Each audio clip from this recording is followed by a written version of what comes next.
안녕하세요. 윤자배입니다. 예, 한번 요새 전 독학사 준비를 한다고 이렇게 민법 공부를 했다 안 했다 중인데 한번 민법 총칙부터 제 개인적으로 OX 공부한 내용들을 정리하면서 같이 공부를 한번 해볼게요.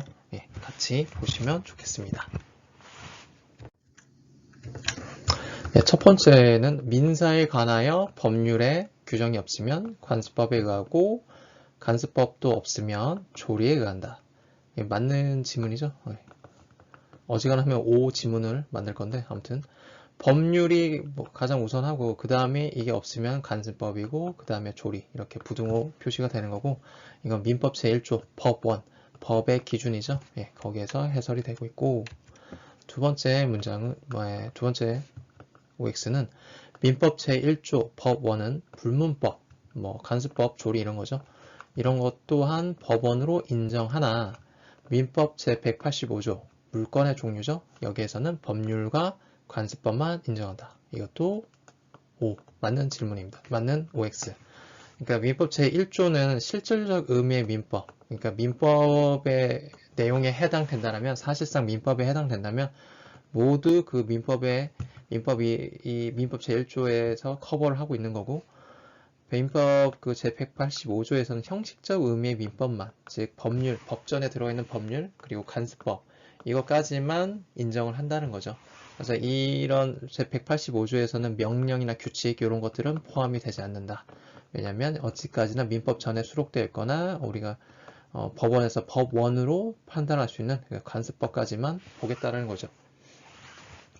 이렇게 좀 나눠보면 될 것 같고 세 번째는 임의 규정과 다른 간섭이 있는 경우 당사자의 의사가 불명확하다면 그 관습을 법률 행위 해석의 기준으로 적용한다. 예, 이것도 맞고요. 이건 민법 제106조 사실인 간습에서 해설할 수 있는데 읽어보면 법령 중에 어떤 선량한 풍속, 기타 사회 질서에 관계없는 규정 이걸 줄여서 임의 규정이라고 하는데 이러한 임의 규정을 여기 위에도 임의 규정 나오죠? 예. 임의 규정과 다른 간섭이 있다면 일단은 당사자 의사에 따르고 이게 불명확할 때, 없거나 불명확할 때는 그 다음 간섭에 따른다. 이 간섭을 기준으로 법률행위 해석의 기준, 법원으로 쓸 수도 있다. 그런 의미죠. 그래서 first가 당사자 의사, 그게 없다면 second가 관습 이렇게 나눠질 것 같아요. 그리고 4번은 민법 제1조의 관습법은 법원이 직권으로 확정해야 하나 그런데 민법 제106조의 사실인 관습은 당사자가 주장 입증하여야 한다. 예, 이것도 맞는 질문이다.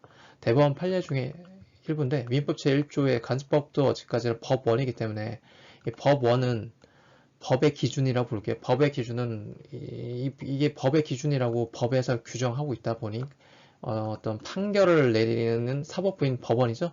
법원에서는 그 직권으로 그 간습법을 기준으로 판단을 할 수 있는데 민법 제106조에 있는 사간이라고 줄여서 부르죠. 사실인 간습은. 이 사간은 간습법은 아니죠.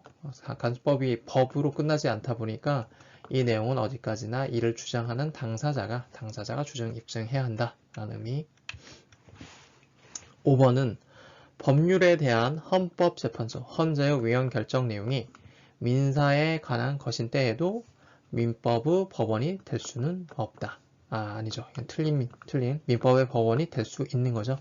이거는 헌법재판소법 제47조 1항에 있는 것인데 법률에 대한 위헌 결정, 헌법재판소에서 위헌 결정을 내는 거죠. 이러면은 법원이라든지 그 밖에 국가기관, 지자체를 기속하기 때문에 어떤 법원으로서의 효력이 있을 수 있는 거죠. 그래서 민법의 법원이 될 수 있다. 로 고치는 게 맞고 여섯 번째는 권리의 행사 여부는 권리자에게 자유가 주어지나 권리자에게 자유가 주어지겠죠. 권리 행사의 자유가. 그런데 친권은 권리 행사를 위한 의무가 있다. 이것도 맞는 질문.